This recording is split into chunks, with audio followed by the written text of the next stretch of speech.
Students, सी language सीखने की series में आज हम देख रहे हैं हमारा लेक्चर 23, जिसमें हम पढ़ेंगे preprocessor command in C language.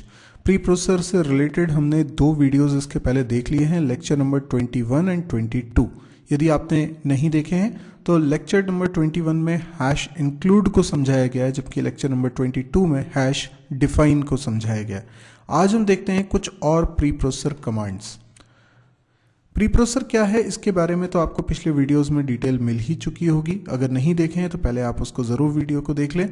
आज हम देखने वाले हैं hash if, hash else, hash elif, hash end if, hash if def, hash if end def और डबल हैश। तो आइए स्टार्ट करते हैं। सबसे पहले hash if, hash else, hash elif, hash end if से। As a file is being compiled, you can use these commands to cause certain lines of code to be included or not included. अब देखिए इस concept को पहले हम समझते हैं कि हो क्या रहा है। आप सबसे पहले एक C की फाइल बनाते हैं। मान लीजिए ये फाइल C लैंग्वेज की है। जो भी नाम आपने रखा इसका एक्सटेंशन है .c। अब इसमें कई जगह पर आपने लिखा है हैश इफ, कुछ कंडीशन आएगी और उसके बाद कुछ आपने सी लैंग्वेज के स्टेटमेंट्स लिखे हुए हैं। कब तक? जब तक आपने हैश एंड इफ नहीं लिखा है। इसका मतलब है सी लैंग्वेज में जो इफ एल्स आपने पढ़ा है ये उससे अलग है। यहां पर हैश से स्टार्टिंग हो रही है, इसका मतलब ये इफ और सी लैंग्वेज में जो इफ एल्स पढ़ा है वो अलग अलग है, क्योंकि उसमें हमने कभी हैश नहीं लिखा। हैश से स्टार्ट होने वाले स्टेटमेंट्स प्री प्रोसेसर के लिए होते हैं। What is preprocessor? Preprocessor is a program. Preprocessor ये क्या करता है? जब आप कंपाइल करते हैं तो एक्चुअल में पहले कंपाइलर नहीं चलता, प्री प्रोसेसर चलता है। प्री प्रोसेसर आपकी .c फाइल को पढ़ता है और ट्रांसलेट करके बना देता है एक दूसरी फाइल, जिसको हम वो फाइल मानते हैं जिसको कंपाइलर पढ़ेगा। प्री प्रोसेसर ने जो फाइल बनाई उसको कौन पढ़ने वाला है? कंपाइलर। यानी एक्चुअल में जब हम कंपाइल करते हैं तो कंपाइलर पहले नहीं चलता है, पहले चलता है प्री प्रोसेसर। कंपाइलर जिस फाइल को पढ़ता है वो फाइल प्री प्रोसेसर ने तैयार की होती है। प्री प्रोसेसर क्या करता है? हमारी .c फाइल में सिर्फ उन लाइंस को पढ़ता है जिनका स्टार्टिंग सिंबल हैश होता है, बाकी लाइंस को वो नहीं देखता। प्री प्रोसेसर हैश वाले स्टेटमेंट को देखता है और उस हैश सिंबल को हम बोलते हैं pre processor directive. Pre processor directive के तुरंत बाद जो लिखा होता है उसे हम बोलते हैं प्री प्रोसेसर कमांड। जैसे हैश के बाद हम इंक्लूड लिखते हैं तो इंक्लूड एक प्री प्रोसेसर कमांड है। हैश के बाद हम डिफाइन लिखते हैं तो वो भी एक प्री प्रोसेसर कमांड है। उसी तरीके से हैश के बाद इफ लिखना, एलिफ लिखना, एंड इफ लिखना, ये सब भी प्री प्रोसेसर के लिए कमांड्स हैं। ध्यान रखिए प्री प्रोसेसर हैश वाले सभी स्टेटमेंट्स को रिजॉल्व कर देगा और ये जो नई फाइल वो बना रहा है, इस नई फाइल के अंदर कोई हैश वाला स्टेटमेंट बाकी नहीं रहेगा। यानी कंपाइलर को हैश वाले स्टेटमेंट्स नहीं दिखेंगे। प्री प्रोसेसर हैश के बाद इफ को देखकर समझ जाता है कि जो इफ के आगे कंडीशन लगी हुई है वो कंडीशन अगर ट्रू है तो इफ और एंड इफ के बीच में लिखा कोड कंपाइलेशन के लिए एलिजिबल है। यानी ये वाला कोड जो इफ कंडीशन के अंदर लिखा है, यानी ये वाला पोर्शन, ये प्री प्रोसेसर कहाँ पहुँचा देगा? इस फाइल में पहुँचा देगा। अगर ये कंडीशन फॉल्स होती तो ये वाला कोड इस फाइल में नहीं पहुँचता।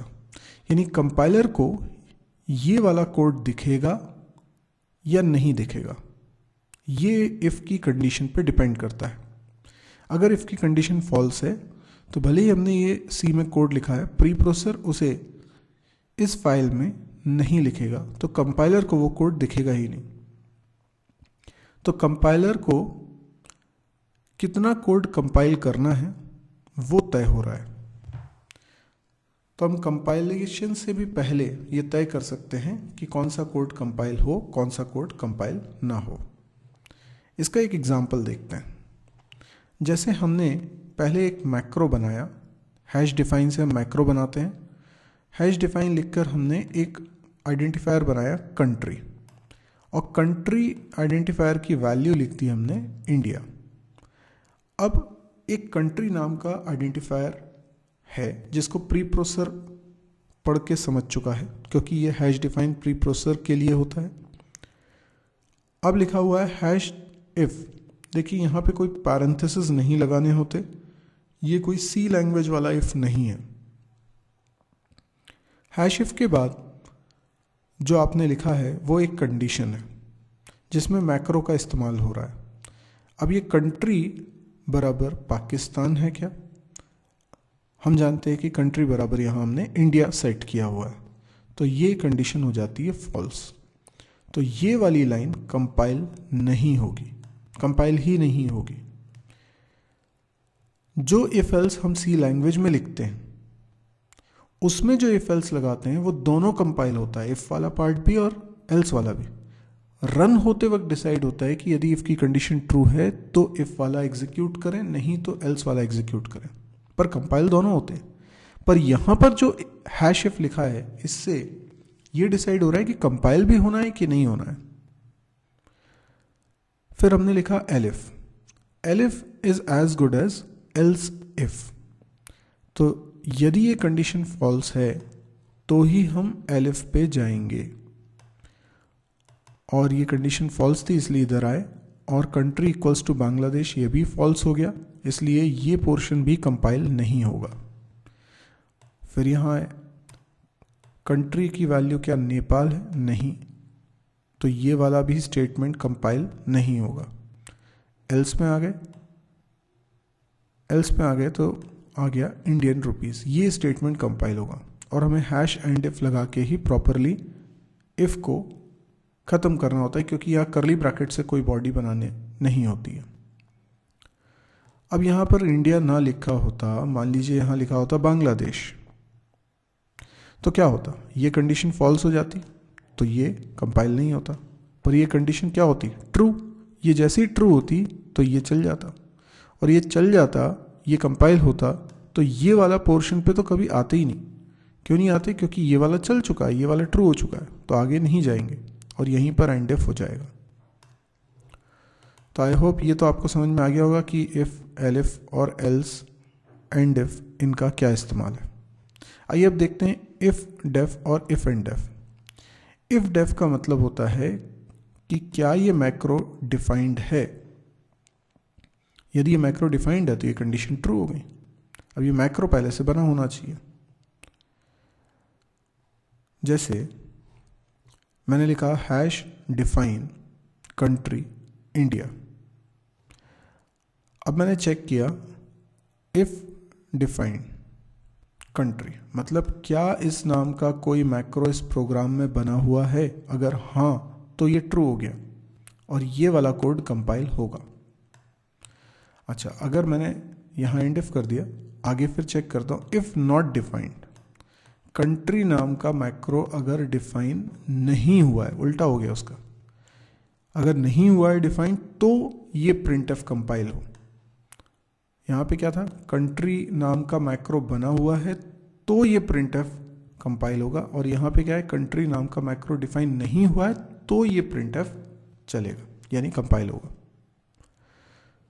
तो इस तरीके से हम जो मैक्रो बनाते हैं हैश डिफाइन की मदद से, इसको मैक्रो बोल रहे हैं, वो इफ डेफ और इफ एंड डेफ की मदद से हम कंडीशन में इस्तेमाल करके तय कर सकते हैं कि ये मैक्रो बना है तो ये कोड कंपाइल हो, वरना ना कंपाइल हो। इसी तरीके से एक और होता है डबल हैश। डबल हैश एक ऑपरेटर की तरह काम करता है। प्री प्रोसेसर डायरेक्टिव्स में ये एक ऑपरेटर की तरह काम कर रहा है। जैसे मैंने लिखा हैश डिफाइन, ये कंकैटिनेशन ऑपरेटर का काम करता है।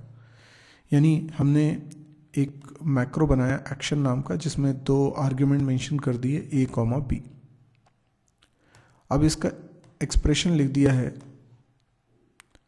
a concatenation B plus A into B.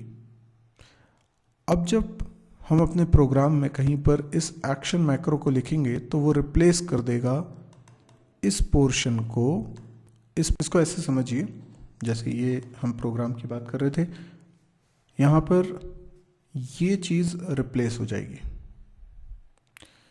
ए और बी क्या है, 3, 4, तो ये एक्सप्रेशन इस जगह पर आ जाएगा। कैसे आ जाएगा, ए कंकैटिनेशन बी का मतलब है ए और बी दोनों मिल जाएंगे, यानी ये क्या हो जाएगा 34।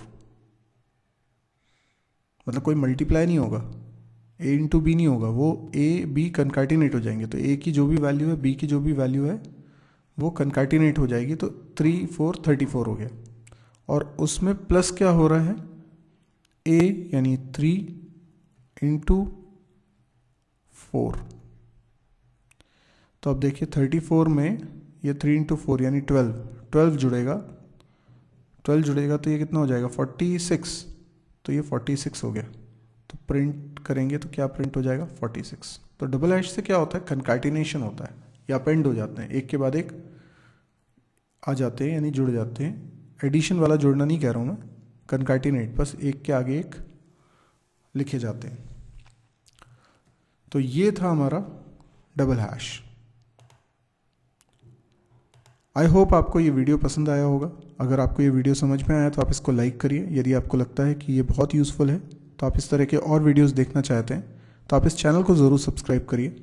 आपको लगता है कि जैसे आपको इस वीडियो से कुछ मदद मिली है और हिंदी लैंग्वेज में होने की वजह से कई लोगों के लिए बड़ी कन्वीनियंट होगा इससे समझना, तो आपको अगर ये ज़रूरत का लगा है तो बहुत सारे और भी लोग होंगे जिनको इस तरह की वीडियोस की खासी ज़रूरत होगी। और इसीलिए मैं चाहता हूँ कि आप जितना हो सके इसको स्प्रेड करिए, शेयर करिए। यदि आपको पसंद आया है तो दूसरों को भी आएगा, तो आप इसको शेयर करिए अपने फेसबुक वॉल पे। मेरा मकसद है कि हम ज़्यादा से ज़्यादा लोगों तक ये वीडियोस पहुँचाएं ताकि एजुकेशन हमारा बहुत ही आसानी से मिल सके। अगर आप चाहते हैं कि मेरे दूसरे चैनल्स और उन पर रखे वीडियोस की लिस्ट आपको मिले तो आप मेरी वेबसाइट को विज़िट करें www.mysirji.com। इस वेबसाइट पे आपको मेरे सारे चैनल्स के लिंक मिलेंगे, सारे वीडियोस मिलेंगे, एक सीक्वेंस में वेल ऑर्गेनाइज्ड फॉर्मेट में मिलेंगे। हर रोज़ मैं एक वीडियो अपलोड करता हूँ, कौन से वीडियोस आने वाले हैं, कौन से वीडियोस अभी अपलोडेड हैं, उन सब की लिस्ट आपको इस वेबसाइट पे मिलेगी। Thank you.